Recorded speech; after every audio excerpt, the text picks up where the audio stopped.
reinvention can sometimes be a risky endeavor. Besides, you usually don't fix what isn't even broken in the first place.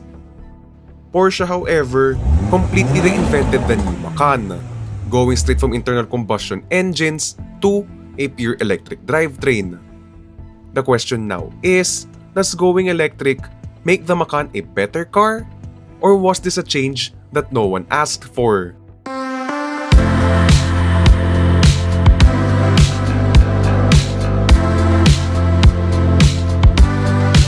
You see, with a brand like Porsche, reinvention's always going to be risky. The internal combustion engines always define the brand, but when that's taken away, what does the Porsche brand stand for in the EV era? And so the question na ngayon is, do I prefer the gas or this brand new electric Macan?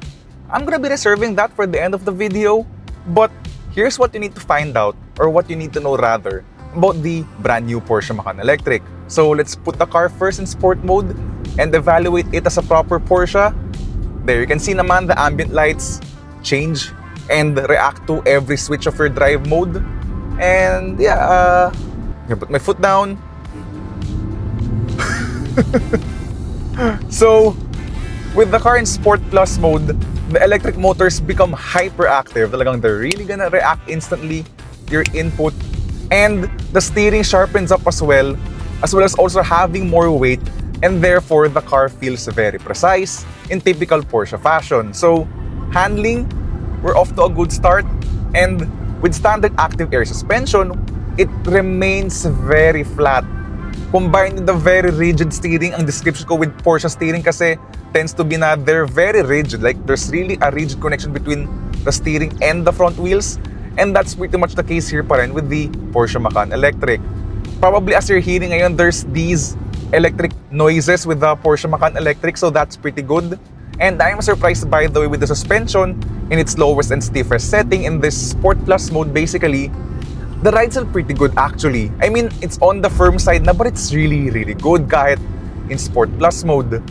There's no gearbox to talk about because again, this is an electric car. This has only a single speed gearbox, so I can't talk about what the shifts feel like. But yung typical electric car in sport mode, ang sobrang responsive ng banat niya. There's no downshift to wait or anticipate. Like, it's really gonna react immediately to your inputs. Sharp steering, very nice body control, and yun nga, with this very nice throttle response. And there's also a good brake feel here. So yun nga, we're gonna be stopping here. And yeah, that stops in a dime. Compared to the gas Macan though, I can feel the weight as we hustle through these corners. And just look at that, this car is just dancing to the corners. Yeah, yun nga, I feel the weight compared to the Macan, but it handles that weight pretty well. And yun nga, with the batteries mounted low into the floor, the car's structure is very solid, and din na nga, it aids in the car going to the corners with its very rigid structure and low center of gravity.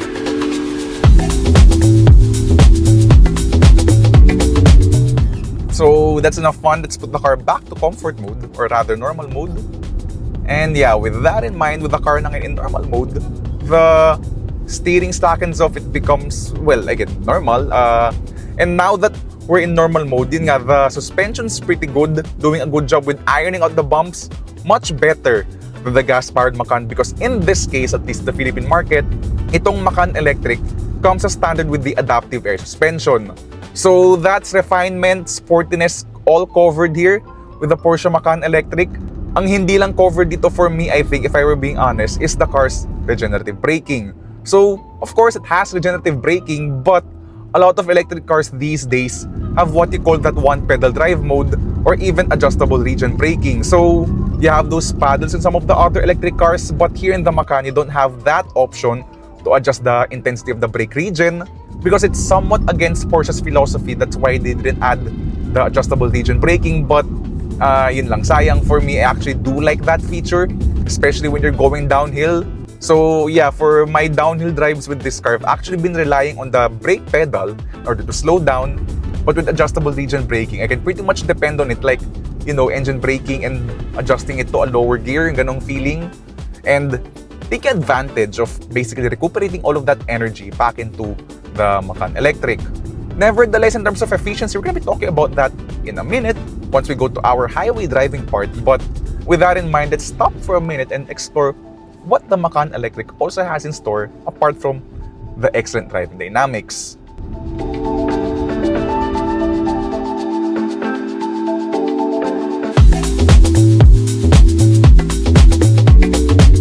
So basically, in terms of design, itong Porsche Macan Electric is pretty much an evolution of the previous gas-powered Macan because they really like evolutionary redesigns in order to maintain their car's identity. Now, there's actually a very interesting way to interact with the car's design because yes, it looks very nice, very sleek, but this car, share ko lang, really loves being touched all around the vehicle because as we move towards here at the front of the car, yeah, the hood or rather the front trunk opens when you do that himas sa harap niya. So, chill ka lang ha. Yeah, interesting quirk, and as you're gonna see here, yun nga, there's a huge front trunk here in the Porsche Macan Electric. Basically, the advantages of having a pure electric car with a purely electric platform na isn't shared with a gas-powered vehicle. So, let's close this. And then, apart from the front end, as you're gonna see here with the rest of the vehicle, you have this very clean side profile with a much more steeply raked front and rear pillar, or basically front and rear windshield, to give this car a much more sleeker look with more or rather better aerodynamics. Again, pure electric, so it's really gonna be taking advantage of everything that it can get in order to have that excellent range. And then going back on the subject na this car loves being touched, so I have here the key with me, and the way you open the charge port is,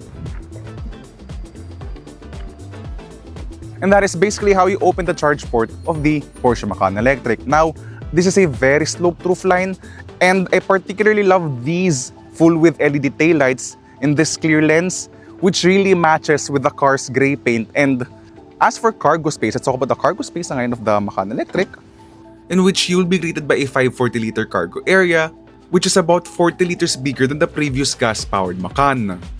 Don't forget na mayroon din itong underfloor storage na yun nga lang is slightly eaten up by the subwoofer for the Bose surround sound system.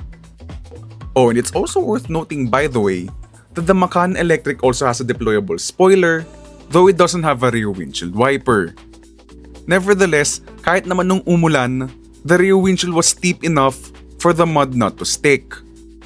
So overall design-wise, I do think that the Macan Electric is a careful evolution of the previous gas-powered Macan's looks. Gusto ko ba ang itsura niya? Well, actually, I quite do. But, of course, your mileage may vary. So let us know down in the comment section whether you like the Macan Electric's looks or not. And so basically with that in mind, I think it's a good time for us to hop inside the brand new Porsche Macan Electric to see what else this car has to offer.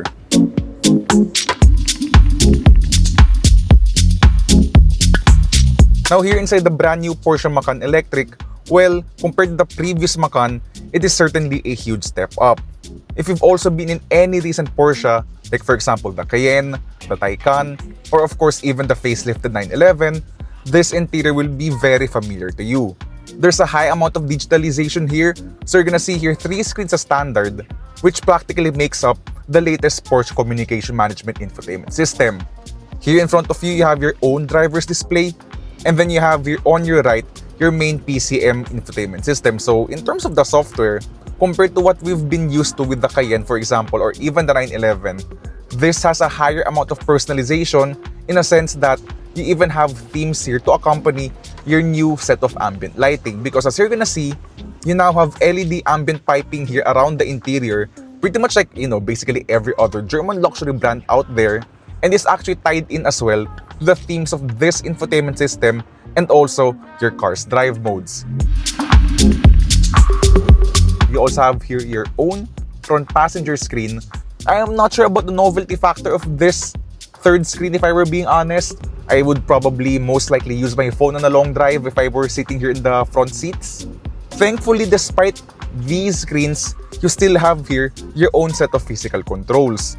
Yun nga lang, it is in gloss black, but on the upside, yung kanang gloss black material here is much more fingerprint and scratch resistant compared to what you're used to, for example, with gloss black materials in cars like Mazdas, for example, Subarus, Kias, Toyotas. Mas maganda yung finish ng kanang gloss black here in a car like Porsche. As for the rest of the interior, it's very premium, very well built with nice materials all around the interior. You even have here sustainably sourced materials, for example, in the seats and even in the door panels. And let's talk about na ngayon the rear seats of the Porsche Macan Electric, which as you're gonna see here, in terms of rear seat space, it's actually pretty good, though not the best in class. This seat, by the way, has been set for my driving position, so this basically takes into account a 5'11" driver along with a 5'11" rear passenger. In terms of footroom, it's actually pretty good because I can put my feet under the floor so I can stretch out a bit on a long drive. And in terms of legroom, yeah, it's good but not the best. And in terms of headroom though, I think mas lamang yung headroom mo compared to what kind of legroom you're given within this car.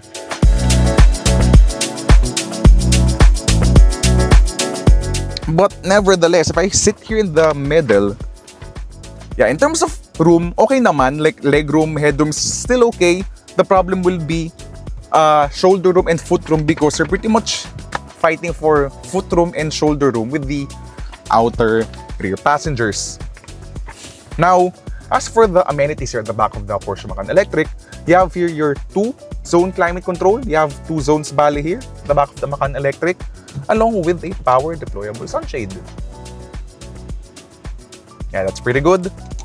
And then you also have here a center armrest with 2 cup holders. And I like, by the way, now when you close this, there is that very reassuring click.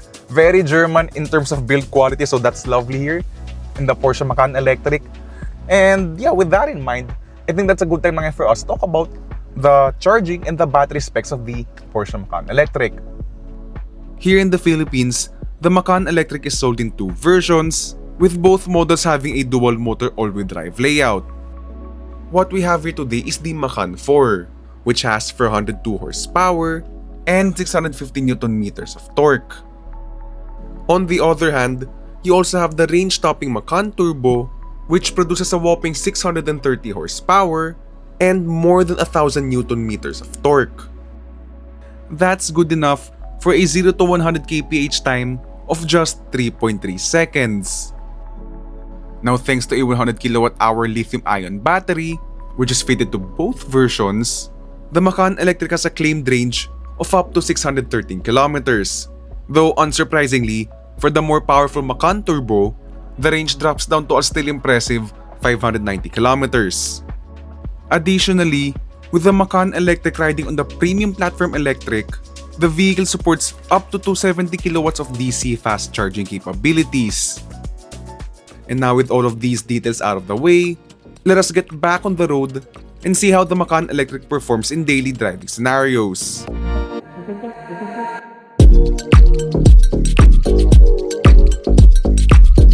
And then finally, out here on the highway with the Porsche Macan Electric, as usual with an electric car, yun nga, the car is very refined, very quiet, and being based on the PPE or the premium platform electric that's also being used in the Audi Q6 e-tron, for instance, the car is very rock solid, very rigid.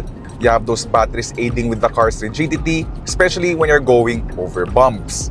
So therefore, talagang wala kang shake, wala kang rattle, as in sobrang tangke yung pakiramdam ng itong Porsche Macan Electric na ito, even compared pa nga to the previous gas version, which is already inherently very rigid yung katawan niya, typical of your usual German luxury cars, di ba?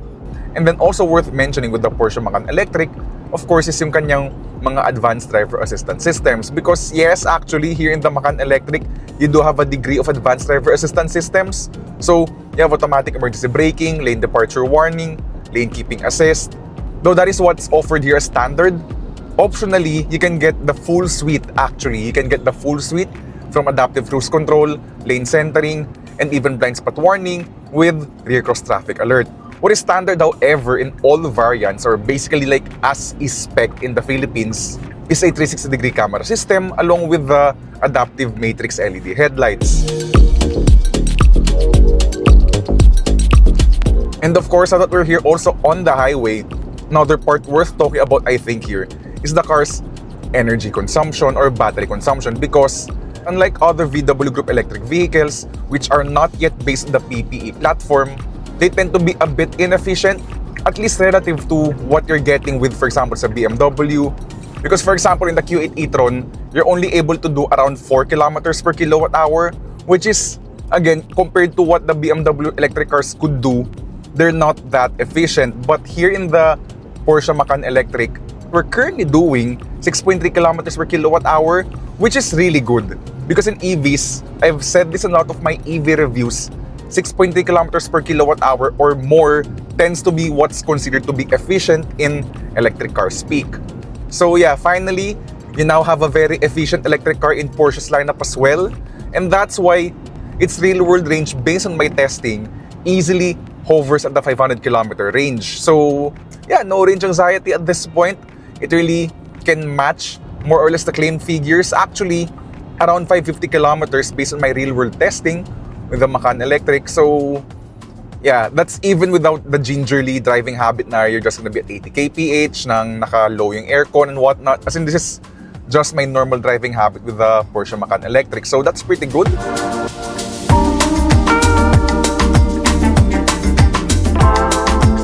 And so, with that in mind, we finally come to the question, do I prefer this electric Macan or the gas-powered Macan?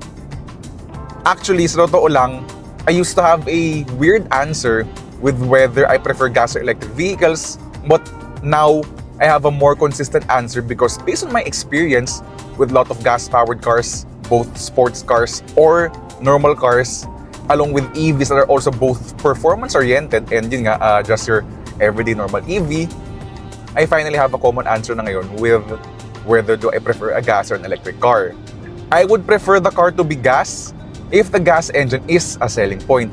For example, Porsche 911, undeniably gas. Hindi ko siya gusto maging electric because that Boxer 6, that 6-cylinder Boxer engine, that is a selling point for me. I will not buy a 911 without that engine sa totoo lang. And if they plan to make that car electric, I think it's best to give it a new name because it sort of, I guess, makes the 911 name controversial by making it electric. And we go back na ngayon to the Porsche Macan. If it's the 4-cylinder Macan, I think I would prefer the electric. Granted, it's a nice 4-cylinder though, yun sa base Macan. But I would actually happily swap the gas engine for a pair of electric motors. Yun nga, as you've already seen, the power figures of the base Macan 4 pa lang are nearly double that of the 4-cylinder base Macan. With that in mind, I would actually really prefer the electric. But compared to the Macan GTS, for example, with the V6, I would rather much have the Macan V6 over the Macan Electric or even the obscenely powerful Macan Turbo S. That is my personal preference though with gas versus electric, with that debate. But with the Macan Electric's base price of maybe around 6.7, 6.8 to 7 million, mga around that ballpark figure, as usual with PGA cars in the Philippines, pricing is only available upon request. So if you're gonna be interested in this car, you better head on to your nearest Porsche dealer. But do I love the Macan Electric? I absolutely do actually. I've always said na I do like electric cars, I do like the way they drive. And here in the Porsche Macan Electric, yun nga, you've combined the best of Porsche in terms of the handling part, in terms of the driving dynamics, but in a package that is both sustainable, very powerful, very responsive, and compared to the base Macan gas, the 4-cylinder base Macan, also much more powerful at roughly the same price point. So what does the Porsche brand stand for in the EV era? Well, as I was able to find out, that would be unparalleled driving dynamics. A Porsche, as it turns out, will always drive like a Porsche, whether that is powered by gas or powered by a set of batteries.